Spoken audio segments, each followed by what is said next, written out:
దేవునికి స్తోత్రం. అందరికీ నా హృదయపూర్వక వందనాలు. ప్రయత్నిస్తలవాడు దేవుడు మిమ్మల్ని మీ కుటుంబాలను దీవించి ఆశీర్వించును గాక.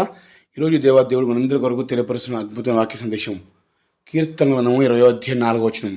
నీ కోరికను సిద్ధింపజేసి నీ ఆలోచన యావత్తును సఫలపరచును గాక. ఆమెన్. ప్రియ సహోదరుడా, ఈరోజు చక్కటి విషయాన్ని దేవుడు నీకు తెలియపరుస్తున్నాడు. ఏదైతే నువ్వు కోరుతున్నావో, నీ కోరిక ఏదైతే నీకు ఆలోచన ఉందో, ఆ ఆలోచన యావత్తును అనగా అంతటిని సఫలపరచునుగాక. ఆమెన్. ఎంతమంది దగ్గరికి వెళ్ళినా నీవు విఫలం అవుతావు, ఎంతమంది దగ్గరికి వెళ్ళినా నువ్వు ఓడిపోతావు. నువ్వు ఏమి కోరుకుంటున్నావో దాన్ని సఫలపరిచేది, నువ్వు ఏమి ఆలోచన చేస్తున్నావో దాన్ని సఫలపరిచేది, నిన్ను గెలిపించేది, నిన్ను నోటి నిండా నవ్వులు పుట్టించేది కేవలం దేవాదేవుడు యేసుక్రీస్తు దేవుడు మాత్రమే. హల్లెలూయా. అందుకే ఈరోజు ఈ విషయాన్ని తెలియపరుస్తున్నాడు కీర్తనకారుడు దావీదు భక్తుడు.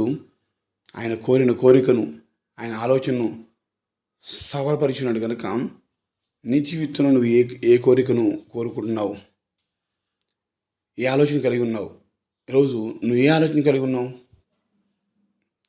నీ స్థితిగతిని బట్టి, నీ పరిస్థితిని బట్టి నువ్వేం ఆలోచిస్తున్నావు, ఏ కోరికలో ఉన్నావు, దేవుడు తప్పకుండా దాన్ని నెరవేర్చును గాక. నిజంగా నువ్వు అనుకుంటా ఉంటావు, నా జీవితంలో ఈ యొక్క సమస్యలేంటి, ఈ పోరాటాలేంటి, వీటి నుండి విడుదల పొందుకుంటే బాగుండు, నేను బయటపడితే బాగుండు అని అనుకుంటాడు. నిజమే, ఖచ్చితంగా దాన్ని దేవుడు నెరవేరుస్తాడు, అంతటిని నెరవేరుస్తాడు. అంతటిని నీ కోరికలన్నిటికీ దేవుడు ఖచ్చితంగా జవాబును దయచేస్తాడు.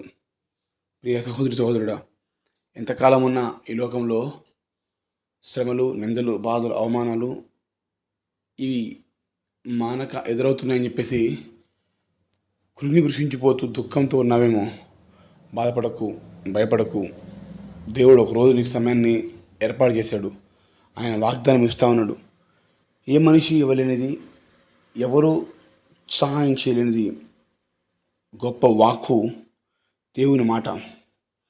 ఎప్పుడైతే మనం దేవుని మాటకు లోబడి, దేవుడు నాకు మాట ఇచ్చాడని నమ్మి ధైర్యంగా ఉంటామో ఖచ్చితంగా నెరవేర్చబడుతుంది. అక్కడ కావాల్సిందంటే విశ్వాసం. అధైర్యంగా ఉన్నప్పుడు భయము, పిరికితనం వచ్చేస్తుంది, అవిశ్వాసం వస్తుంది. దీని ద్వారా మనము విజయం పొందుకోలేమండి. ఇక్కడ దేవుడు మనకు తెలియపరిచి ఏంటంటే, నువ్వు ధైర్యంగా ఉన్నప్పుడు నేను ఇచ్చే వాక్కు ఖచ్చితంగా నెరవేర్చబడుతుంది.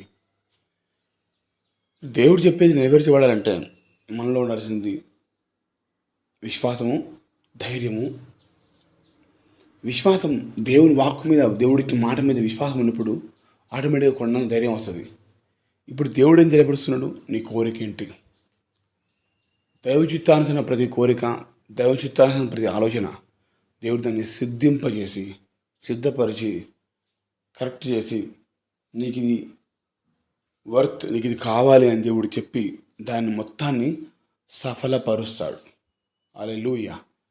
ఇదే విషయాన్ని ప్రభువా నా కోరిక, నా ఆలోచన ఇది అని చెప్పేసి దేవుని ప్రార్థన చేసి దేవుడికి సహాయం చేస్తాడు. అయితే సేమ్ నీ బాధ, నీ సమస్య అంతా దేవునికి చెప్పుకోకుండా మనుషుల దగ్గరికి చెప్పుకున్నప్పుడు వారు హేళన చేస్తారు. నిజమే, ఈ భూలకు ముందు మనుషులు మన ముందు అయ్యో అని నటించి తదుపరి చాటుగా మన గురించి హేళన చేసి మాట్లాడుతూ ఉంటారు. మన గురించి హేళన చేయకుండా మనకు సపోర్ట్గా నిలబడి మాట్లాడేది, మనల్ని గెలిపించేది, నడిపించేది ఎవరంటే యేసయ్య మాత్రమే. ఆమేన్. కనుక నువ్వేం కోరుతున్నావు? నువ్వేం ఆలోచన చేస్తున్నావు? నీ స్థితిగతిని బట్టి, నీ పరిస్థితిని బట్టి ఏమి నువ్వు థింకింగ్ చేస్తా ఉన్నావు? తప్పకుండా నా దేవుడు నీకు సహాయం చేస్తాడు. నమ్ము ఈ మాట, ఈ వాగ్దానం ఎత్తిపట్టు. ప్రభువా నీ కోరిక సిద్ధింపజేసి ఆలోచన యావత్తును సఫలపరుస్తాడని వాగ్దానం ఇచ్చావు కదా. అయ్యా నా కోరిక ఇది ప్రభువా, నాకు సహాయం చేయండి. నా ఆలోచన ఈ విధంగా ఆలోచన చేస్తున్నాను ప్రభు, నాకు సహాయం చేయండి దేవుని స్థలంలో అడిగి చూడండి. దేవుడు తప్పకుండా సహాయం చేస్తాడు. కనుక ఈ వాగ్దానం ఎత్తిపట్టండి, ప్రార్థన చేయండి. తద్వారా దైవిక దీవెనాశీర్వాదాలు పొందుకుందాం. ఆమేన్. ప్రార్థన చేస్తున్నాం. ప్రార్థన. పరిశుద్ధుడ, ప్రేమగల తండ్రి, వందనాలు, స్తోత్రాలు. గొప్ప దేవుడ, సహాయం దయచేయండి. నీ కోరికను సిద్ధింపజేసి నీ ఆలోచన యావత్తును అంతటిని సఫలపరుస్తారు. గొప్ప వాగ్దానం ఇచ్చినందుకు వందనాలు ప్రభా.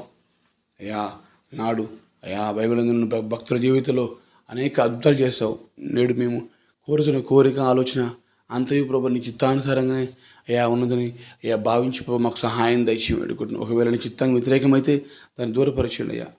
అయ్యా నీ చిత్తానుసారమైన ప్రతిదీ మాకు నెరవేర్చి కృప దయచేయం వేడుకుంటున్నాం. కష్టము నష్టము బాధ బలహీనత రోగము ఇరుకు ఇబ్బంది ఇవన్నీ పోయి ప్రభు మేము సంతోషంగా సమాధానంగా ఆరోగ్యంగా ఐశ్వర్యంగా యొక్క ఉండాలని మేము ఆశపడుతున్నాం ప్రభు. వస్తుందన్న ఇటువంటి వాగ్దానం మా జీవితం నెరవేర్చి మహిమ పొందమని యేసు నామములో అడిగి వేడుకొని పొందుకుంటున్నాము తండ్రి. ఆమేన్.